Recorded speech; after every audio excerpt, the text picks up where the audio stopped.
how very nice to be here. I'll just give you a second to adapt to the severe change of accent that's appeared on the stage. One of your guys. Yes, nice. I'm what's referred to in England as a posh twat. Any of the twats in? Come on, mate. No, we've got to stick together. Okay, fine, fair enough.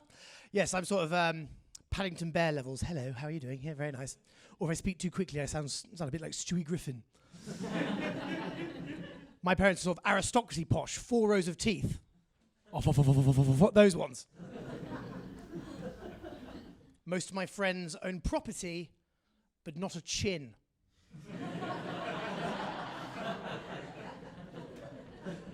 You can already tell posh people nowadays. Posh kids nowadays, you can tell. Posh kids are all nowadays named after something off a spice rack.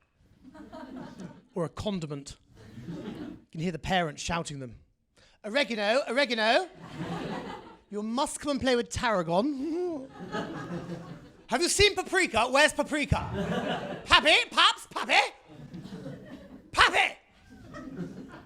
Oh, she's outside with piri-piri and mayonnaise. It's fine. Got very boring parents. Hello.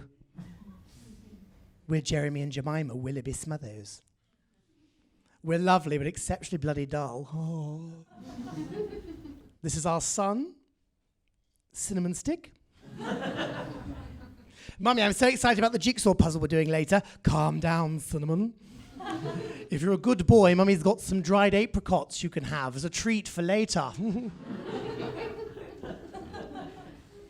I like those posh surnames. Willoughby Smothers, Accrington Booth, Fallopian Crisp. Because a good posh surname is like a good shotgun. Elegant, double-barreled, and passed down the generations until someone starts firing blanks. Or accidentally offloads on the maid. Is that the line, is it? Is that the line? It's a Monday night, we're not up to getting fruity. I can leave it there, it could get worse, we don't know. Social climber posh people, they're one of my favourite types. They're the ones who ask you a question because they want to talk about something they've done. Yeah, questions like, do you ski? Do you ski? Do you ski? Do you ski? Do you ski? Do you ski? Do you ski? Do you ski? Do you ski? That means we ski. Where do you summer?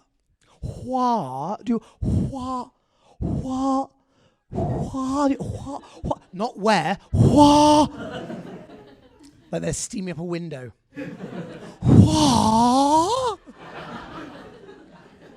Do you summer?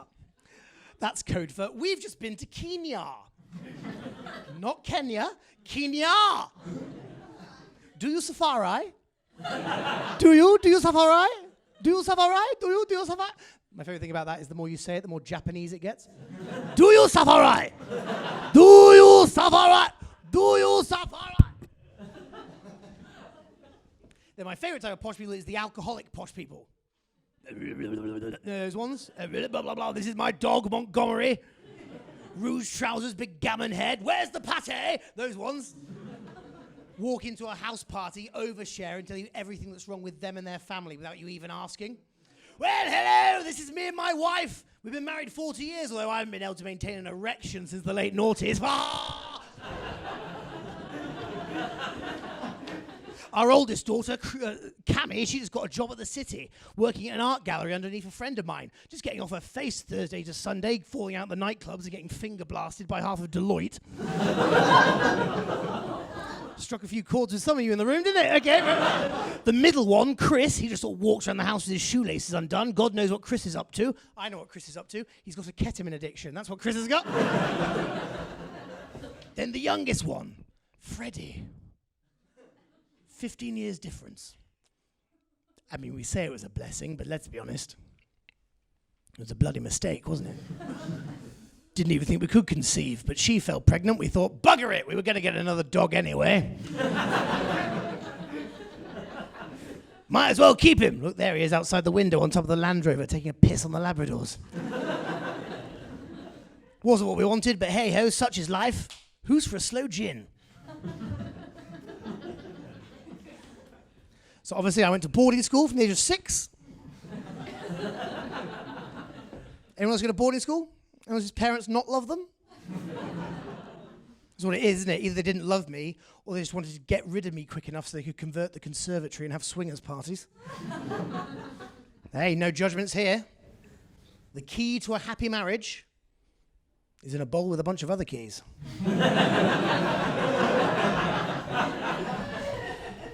So yes, I went to boarding school, all boys, so to suppress our manly urges, they made us play rugby. Rugby fans?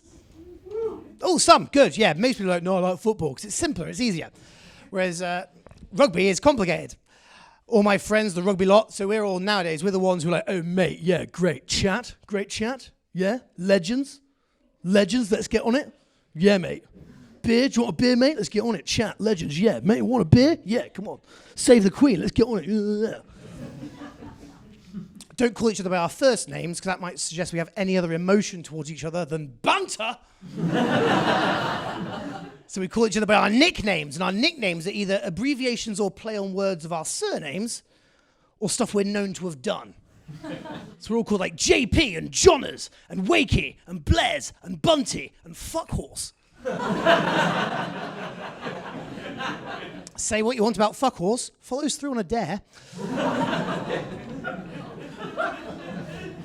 And we were all different types of people, really, especially physically, and that's what I loved about rugby. Rugby union has got a position for every single one of my friends. I'll run you through the positions. First, you got the 2 props, little roly-poly funsters, pair of Mike Wazowskis, Tweedledum, Tweedledee. Don't get stuck in a confined space if they've had a curry. There's the hooker, but not the good hooker that you lose your mortgage over. It's the sort of hooker that you wouldn't want to spend any money on this guy. He's made a profession out of just shoving his head into bad situations. So he's got like a broken nose, crooked smile, 2 prolapses coming out the side of his head. 2 second row, they're the big man babies. Those guys. They're the sort of guys, oh, hold my cat. Killed your cat. Those guys. My mum says I love sometimes too hard. Yes. The flankers, they're the ones that are really into rimming. And then the number 8, he's the king of the man babies. He's the one at the back of the scrum, holding the ball. Hold the ball! Hold the ball! Hold it! Hold on! That guy. Scrum half, short man syndrome, small dick energy. Fly half, popular, talented, good-looking one. That was the biggest laugh you've given me, bitch. I'll take it. 2 centres, mathematically impossible, but rugby went and did it, fine. The wings are the ones with the best legs but the worst hands, and then the fullback who once tried to have sex with a horse. Now, it's, I'll tell you how rugby got invented. Rugby got invented in England, in the town of Rugby, at the school of Rugby. Imaginations went wild. When a guy called William Webb Ellis, he was playing football and he was losing, and get this for white male privilege, so he decided to pick up the ball and start running with it. And all his mates were like, Webby Ellie, Webster, WWE, mate. What the fuck, mate, it's handball. He's like, oh no, it's not handball, it's a new game. What do you mean it's a new game? Yeah, it's a new game, I've just invented it, it's a brand new game, it's the best game in the world. What Is this like the time you picked up the cricket stumps and invented bum sticks? No. No, it's a totally new game. It's the best game in the world. Like, really? What's it called? And he looked at a signpost and he went,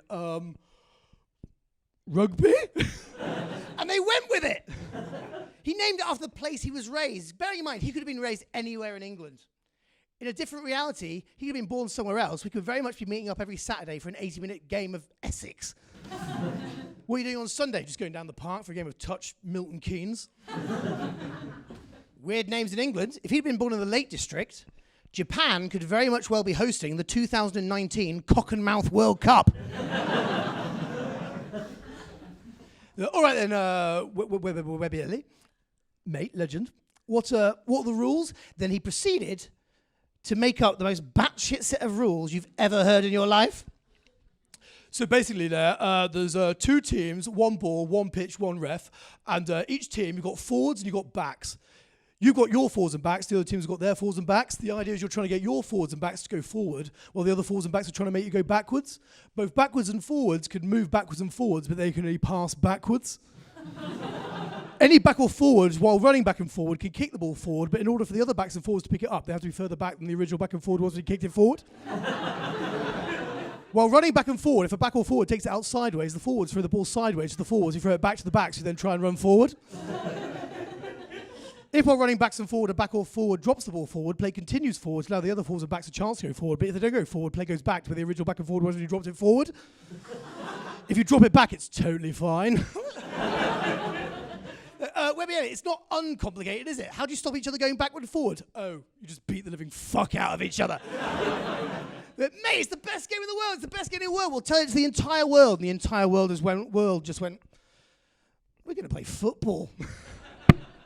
Ladies and gentlemen, that's my time. I'm Tom. Thank you very much.